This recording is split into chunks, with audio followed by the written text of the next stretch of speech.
Hi friends, Karthi Revathi சீரியலை பற்றி தான் நம்ம இந்த வீடியோக்குள்ளே நம்ம பார்க்க போகிறோம். வாங்க நம்ம வீடியோக்குள்ளே போகலாம். கார்த்தி பார்த்தோம்னா அவங்களுக்கு ரேவதி வராதனால அவங்களுக்கு ஒரு சந்தேகம் வர ஆரம்பிச்சிடுது.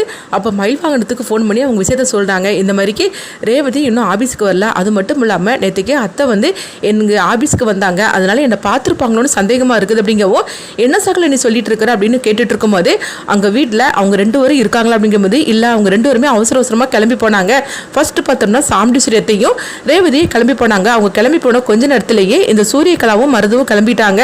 நீ இப்போ சொல்கிறத பார்த்தாக்கி அன்னைக்கு மாதிரிக்கு ஏதாவது ரேவதிக்கு பிரச்சனை வந்துருமோன்னு சொல்லிட்டு பயமாக இருக்குது அப்படிங்கவும் இப்போ நான் என்ன பண்ணுறதுக்குப்பா அப்படின்னு சொல்லி கேட்டுட்டு இருக்கும்போது நீங்கள் கோயிலுக்கு போங்க அப்படிங்கிறாங்க. எதுக்குப்பா கோயிலுக்கு அப்படிங்கும்போது இல்லை அத்தை என்னை பார்த்துருந்தா கண்டிப்பாக இன்னைக்கு ரேவதிக்கும் மருதுவுக்கு கல்யாணம் பண்ணி வைக்கணும்னு சொல்லிட்டு முடிவு எடுத்திருப்பாங்க, அதனால தான் நான் சொல்கிறேன் அப்படிங்கவும் ஐயோ அப்படிலாம் நடந்துடக்கூடாது அப்படிங்கும்போது நீங்கள் உடனே போய் பாருங்க அப்படிங்கும்போது உடனே நான் கிளம்புறேன் அப்படின்னு சொல்லிட்டு மயில் வாங்கின பார்த்தோம்னா அவங்க கிளம்பி போகிறாங்க. இப்போ எல்லா கோயிலையும் பார்த்துட்டு கார்த்திக்கு ஃபோன் பண்ணிக்கிறாங்க. கார்த்தி நீ சொன்ன மாதிரிக்கு எல்லா கோயிலுக்குமே நான் போயிட்டேன், ஆனால் எங்கேயுமே அவங்க இல்லை அப்படிங்கும்போது அப்போ அடுத்ததாக ரெஜிஸ்டர் ஆஃபீஸுக்கு போங்க அப்படிங்கிறாங்க. என்னப்பா சொல்லிட்டு இருக்கிறேன், நீ சொல்கிறத பார்த்தா எனக்கு பயமாக இருக்குது அப்படிங்கும்போது நீங்கள் சீக்கிரமாகவே கிளம்பி போங்க அப்படிங்கவும் மயில் வாகனம் சரி அப்படிங்கிறாங்க. அடுத்து பார்த்தோம்னா கொஞ்ச நேரத்தில் மயில் வாகனம் கார்த்திக்கு ஃபோன் அடிக்கிறாங்க. நீ சொன்னது சந்தேகப்பட்டது சரியாக போச்சுது, எல்லாருமே இங்கே தான்ப்பா இருக்கிறாங்க அப்படிங்கவும் இப்போ நான் என்ன பண்ணுறதுக்கு தெரியலையே அப்படிங்கும்போது நான் இப்போ உடனே அவசரமாக நான் கிளம்பி வரேன், எந்த இடத்துலன்னு சொல்லி கேட்கும்போது அப்போ மயில் வாகனம் அந்த இடத்தையும் சொல்கிறாங்க. அடுத்ததாக பார்த்தோம்னா கார்த்தி வந்து உடனே அவங்க கிளம்புறாங்க. அப்போ பிரியா பார்த்துருந்தாங்க. ஓஹோ இவர் வந்து சந்தேகப்பட்டு கிளம்பிட்டாரு, இப்போ சாமுண்டீஸ்வரி மேடம் சொன்ன மாதிரிக்கே நம்ம செஞ்சிட வேண்டியது அப்படின்னு சொல்லிட்டு பிரியா பார்த்தோம்னா கார்த்தி பின்னாடியே வராங்க. இப்போ கார்த்தி லிஃப்ட்டில் ஏறவும் பிரியா வந்து லிஃப்ட்டுக்குள்ளேயே கார்த்தி மாட்டிக்கிடுற மாதிரிக்கு அவங்க பண்ணி வச்சுருந்தாங்க. அதாவது லிஃப்ட்டை வந்து அவங்க அப்படியே வந்து லாக் பண்ணினது மட்டும் இல்லாமல் ஒயரெல்லாம் கட் பண்ணி விட்டுருந்தாங்க. இதனால் வந்து பாதிலேயே லிஃப்ட் வந்து நின்று போயிடுது. இதை பார்த்ததுமே கார்த்திக்கு என்ன பண்ணுதுன்னே தெரியல. ஐயோ இது என்னது லிஃப்ட் பாதிலே நின்று போச்சுது அப்படின்னு சொல்லிட்டு இருக்கவும் அவங்க எவ்வளவு ட்ரை பண்ணி பார்க்குறாங்க, ஆனாலும் லிஃப்ட்டை வந்து ஓப்பன் பண்ண முடியல. உடனே பார்த்தோம்னா கார்த்தி இளையராஜாவுக்கு ஃபோன் பண்ணவும் உடனே வந்து இளையராஜாவும் சொல்லும் மாப்பிள்ளை என்னாச்சு அப்படிங்கும்போது நான் லிஃப்ட்டுக்குள்ள இந்த மாதிரிக்கு மாட்டிக்கிட்டேன் அப்படிங்கிறாங்க. இது கிட்டதுமே பதறி அடிச்சுட்டு ராஜா ஓடி வராங்க. அப்போ வந்து பார்க்குறாங்க, ஆமாப்பா ஒயரெல்லாம் கட்டாயி கிடக்குது அப்படிங்கும்போது அப்போ உடனே கார்த்தி வந்து நினைக்கிறாங்க இது ஆக மொத்தத்தில் யாரோ தான் இந்த மாதிரிக்கு திட்டம் மட்டும் பண்ணியிருக்கிறாங்க அப்படின்னு சொல்லிட்டு இருக்கவும் அப்போ கார்த்தி வந்து ராஜாவுக்கு ஃபோன் பண்ணுறாங்க. இங்கே பாரு ராஜா உடனடியே இது சரி பண்ணணும் அப்படின்னு சொல்லிட்டு இருக்கும்போதே நீ கவலைப்படாதப்பா, நான் ஏற்கனவே நான் ஃபோன் பண்ணிட்டேன் அப்படின்னு சொல்லிட்டு ராஜா வந்து ஃபோன் பண்ணவும் அவங்களும் ஓடோடி வந்துருந்தாங்க. வந்ததுமே லிஃப்ட்டை சரி பண்ணிட்டு இருக்கிறாங்க. எங்கே பார்த்தோம்னா பிரியா வந்து பார்த்துட்டு இருக்கிறாங்க.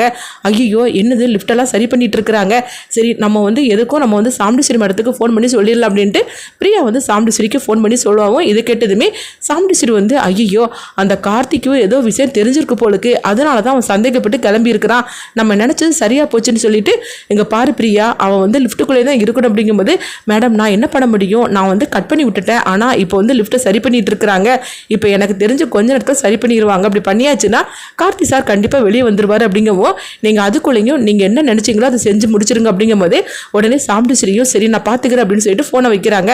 அப்போ உடனே சூரியகலா அங்கே வராங்க. என்னாச்சு அப்படிங்கும்போது நான் நினச்ச மாதிரிக்கே கார்த்திக்கு டவுட் வந்து அவன் கிளம்பி இருக்கிறான் அப்படின்னு சொல்லவும் ஐயோ இப்போ என்ன பண்ணுறது அப்படிங்கும்போது இல்லை இந்த மாதிரிக்கு நான் வந்து செஞ்சுருக்கிறேன், அதனால வரதுக்கு எப்படியும் கொஞ்ச நேரம் ஆகும், அதுக்குள்ளேயே நம்ம இவங்க 2 பேரும் கல்யாணம் பண்ணி வச்சிடணும் அப்படின்னு சொல்லிட்டு இருக்கும்போது இங்கே பார்த்தோம்னா ரேவதிக்கு ஒரு வித பதட்டத்தோடு இருந்துட்டு இருக்கிறாங்க.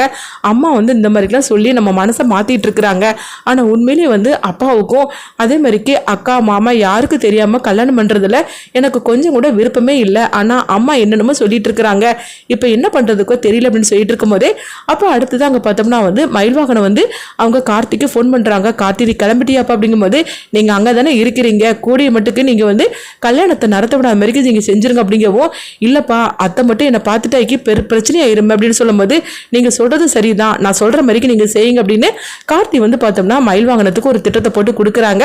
இதை கிட்டதுமே மயில் வாகனமும் சரிப்பா நீ வர வரைக்கும் நான் சமாளிக்கிறேன் அப்படின்னு சொல்லிட்டு அவங்க பார்த்தோம்னா வந்து அடுத்துதான் வந்து அவங்க உள்ள வந்து வேலை பார்த்துட்டு இருப்பாங்களா அவங்களுக்கு அவங்க மயில் வாகனம் வந்து அவங்களை சந்திக்கிறாங்க. சந்திச்சதுமே இங்கே பாரு ரேவதிக்கும் மருதுவுக்கும் இப்போ கல்யாணம் நடக்கக்கூடாது, கொஞ்சம் நீ லேட் பண்ணணும் அப்படிங்கிறாங்க. என்ன சார் சொல்லிட்டு இருக்கிறீங்க, முதல் கேஸே அவங்களுக்குள்ள தான் இருக்குது, இப்போ மட்டும் ஆபீசர் வந்துட்டாக்கி முதல் கல்யாணமே அவங்களுக்குள்ள தான் அப்படிங்கும்போது இங்கே பாரு உனக்கு பணம் வேணுமா அப்படின்னு சொல்லிட்டு மயில் வாங்கின பணத்தை காட்டவும் உடனே அவரும் வந்து இப்போ நான் என்ன சார் பண்ணணும் அப்படிங்கும்போது கொஞ்சம் நீ லேட் பண்ணணும் அப்படிங்கவும் சரி என்னால் முடிஞ்ச அளவுக்கு நான் லேட்டாக ஆக்குறேன் அப்படின்னு சொல்லிட்டு இருக்கவும் அடுத்ததான் மயில் வாங்கினா அவங்களுக்கு பணத்தை கொடுக்குறாங்க. எப்படியோ இப்போதைக்கு கொஞ்சம் வந்து நம்ம தள்ளி போட்டிருக்கிறோம், ஆனால் கார்த்தி சீக்கிரமாகவே வரணும் அப்படின்னு மயில் வாங்கின நினச்சிட்டு இருக்கிறாங்க. அப்போ சாமுண்டீஸ்வரி வந்து வரவும் இப்போ ரேவதி வந்து கேட்டுட்டு இருக்கிறாங்க, அம்மா இன்னைக்கு இந்த கல்யாணம் தேவையாமா அப்படிங்கும்போது, ஐயோ இவ வேற கேள்விக்கு மேலே கேள்வி கேட்டுட்டு இருக்கிற, அந்த ஆபீசர் வேற ஆளை காணலை, வந்துட்டாக்கி சட்டு போட்டுன்னு இவங்க கல்யாணத்தை பண்ணி வச்சிடலாம், என் சூழ்நிலை தெரியாமல் இவ வேற இப்போ இந்த மாதிரிலாம் செஞ்சுட்டு இருக்காள் அப்படின்னு சாமுண்டீஸ்வரி வந்து நினைக்கிறாங்க. என்னம்மா நான் கேட்டுக்கிட்டே இருக்கிறேன், நீங்கள் எதுவுமே பேசாமல் அமைதியாக இருக்கிறீங்க அப்படிங்கும்போது, இங்கே பாரு ரேவதி நான் தான் சொல்லிட்டோம்ல, நீ ஒரே ஒரு கையெழுத்து போட்டால் போகிறோம் அப்படிங்கும்போது, அம்மா என்னம்மா திரும்ப திரும்ப நீங்கள் அதையே சொல்லிட்டு இருக்கிறீங்க, அந்த ஒரு கையெழுத்துனால நான் அவருடைய மனைவி ஆயிடுவோமா, அது மட்டும் இல்லாமல் யாருக்குமே தெரியாமல் அந்த கல்யாணம் நடக்கணுமா என்ன, உண்மையை சொல்ல பண்ணாக்கி அவரோட தாத்தா பாட்டியும் கோயிலுக்கு போயிருக்கிறாங்க, அவங்களே இல்லை, அதே மாதிரிக்கு நம்ம வீட்டு சைடில் அப்பா அக்கா மாமன்னு யாருமே இல்லை, சரிம்மா அவங்க தாத்தா பாட்டி தான் வந்து கோயிலுக்கு போயிருக்கிறாங்க, நம்ம வீட்டில் எல்லாருமே இங்கே தானே இருக்கிறாங்க, நீங்கள் அவங்களுக்கு ஃபோன் பண்ணி இந்த விஷயத்த சொல்ல வேண்டியது தானே அப்படிங்கவும், ஐயோ குடியை கெடுத்தாப்போ இப்போ அவங்கக்கிட்ட வந்து நான் ஃபோனை பண்ணி சொன்னோம்னா அவ்வளோதான் அப்படின்னு சொல்லிட்டு நினைக்கவும், அப்போ ரேவதி வந்து நானாவது ஃபோன் பண்ணட்டுமா அப்படிங்கும்போது உடனே சாமுண்டீஸ்வரி வந்து, என்ன ரேவதி எதுக்கு இப்படி அவசரப்பட்டு இருக்கிற, இந்த ஆபீசர் வேற இப்போ காணலேன்னு சொல்லிட்டு இருக்கும் போதே ஆபீசர் வந்துருந்தாரு, நல்ல வேலையா வந்துட்டாருப்பா அப்படின்னு சொல்லிட்டு இருக்கவும், அப்போ ரேவதி சொல்றாங்க, அங்கே பாரு ரேவதி நான் சொல்றது கேளு, அதாவது இப்போதைக்கு வந்து இந்த கல்யாணம் முடிஞ்சிடட்டும், அது கல்யாணம் கூட கிடையாது, நீ ஒரு கையெழுத்து போட்டாலே போறோம், ஊர் அறிய நம்ம அடுத்த மாசம் உனக்கும் அவருக்கு கல்யாணம் பண்ணியிருப்போம்ல, அப்போ நம்ம எல்லாருக்கிட்டே சொல்லிடலாம், இப்போ வேற வந்து பாரு அவர் வர வந்துட்டாரு, இப்போ வீடு வாங்குறதுக்காக தானமா இந்த உன்னுடைய கையெழுத்து வேணும்னு சொல்லி அவர் ஆசைப்படுறாரு, அதனால வந்து இப்போ பெரிய விஷயமா அதை ஆக்க வேண்டாம், இப்போ இந்த விஷயத்தை பற்றி உங்கள் அப்பா கிட்ட சொன்னாக்கி இப்போ என்ன அவசரம்னு சொல்லிட்டு அவர் தேவையில்லாமல் பிரச்சனை பண்ணுவாருமா அப்படின்னு சொல்லவும், உடனே வந்து உன் நல்லதுக்காக தானம்மா அம்மா பண்ணுறேன், அம்மா நம்ப மாட்டியா அப்படின்னு சொல்லிட்டு சாமுண்டீஸ்வரி ரேவதி கிட்ட நல்லவங்க மாதிரிக்கு பேசவும், சரிதாம்மா நீங்கள் நல்லதுக்காக தான் நீங்கள் எல்லாமே செய்வீங்கன்னு எனக்கு தெரியுமா, சரி நீங்கள் ஆசைப்பட்டபடியே நீங்கள் செய்யுங்கம்மா அப்படிங்கவும், நல்ல வேலைப்பா இவளை எப்படியே சமாளிச்சுட்டேன், அந்த ஆபீஸரும் வந்துட்டாரு, சட்டு புட்டுன்னு கல்யாணத்தை பண்ணிட வேண்டியதான்னு சொல்லிட்டு உடனே வந்து அவங்க எல்லாம் ரெடி பண்ணிட்டு இருப்பாங்களா, அவங்ககிட்ட வந்து கேட்குறாங்க, அதுதான் ஆபீசர் வந்தாச்சுதுல, முதல் கேஸ் எங்கக்குள்ள தானே சொன்னீங்க அப்படின்னு சொல்லவும், உடனே அவர் வந்து சொல்கிறாரு, மேடம் கொஞ்சம் அமைதியாக இருங்க, நான் உங்களை கூப்பிடுதேன் அப்புறமா நீங்கள் வாங்க அப்படின்னு சொல்லவும், உடனே சாமுண்டீஸ்வரி வந்து இவன் வேற இப்படி பண்ணிட்டு இருக்காரானே அப்படி சொல்லிக்கிட்டு எரிச்சல் அடையவும், இப்போ சூரியகலை வந்து கேட்டுட்டு இருக்கிறாங்க, என்னத்தை என்னாச்சு அப்படிங்கும்போது, சீக்கிரமாகவே கல்யாணம் பண்ணி வைக்கணும், நான் வேற வந்து டென்ஷனோட இருந்துட்டு இருக்கிறேன், இது புரியாமல் இவன் வேற இப்படி பண்ணிட்டு இருக்கிறான் அப்படின்னு சொல்லிட்டு இருக்கவும், அடுத்து பார்த்தோம்னா கார்த்தியை தான் காட்டுறாங்க. இப்போ வந்து லிஃப்ட்டை சரி பண்ணினதுமே கார்த்தி வெளியே வந்துருந்தாங்க, வந்ததுமே அவங்க பார்க்குறாங்க ஒயரை கட்டாக இருக்கிறதுமே,